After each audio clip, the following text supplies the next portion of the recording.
মন ফাগুনের আগামী পর্বে আমরা সবাই দেখব ছদ্মবেশী ঋষি গাড়ি নিয়ে শহরে চলে আসে। শহরে আসা মাত্রই ঋষির শত্রুপক্ষরা ঋষির গাড়ির সামনে বাঁশ ফেলে দেয়। তারপরে ঋষি নিচে নেমে আসে আর বলে এসবের মানে কি। তখনই ঋষির শত্রুপক্ষরা বলে আমরা দেখি কিভাবে তুই এখান থেকে যাস। তখনই ঋষি বলে আমি তো যাবই, ক্ষমতা থাকলে আমাকে আগে দেখাও। এরপরে মারধর শুরু হয়ে যায়। অন্যদিকে রুষাকে নিয়ে পিহু থাকে গাড়িতে। পিহু ড্রাইভারকে বারবার বলে আমাদের হাতে বেশি সময় নেই, আমাদের তাড়াতাড়ি যেতে হবে।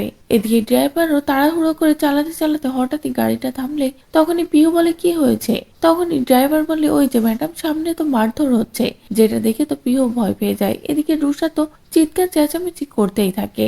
অন্যদিকে ছদ্মবেশী ঋষিও মারামারি করতে থাকে। তো বন্ধুরা, রুশান যতটা শরীর খারাপ তাতে করে কি এবার ছদ্মবেশী ঋষি সামনে এসে নিজের দিদির এই অবস্থা দেখে নিজেই তাকে হসপিটালে নিয়ে যাবে, সবাইকে চমকে দেবে এই ছদ্মবেশী ঋষি।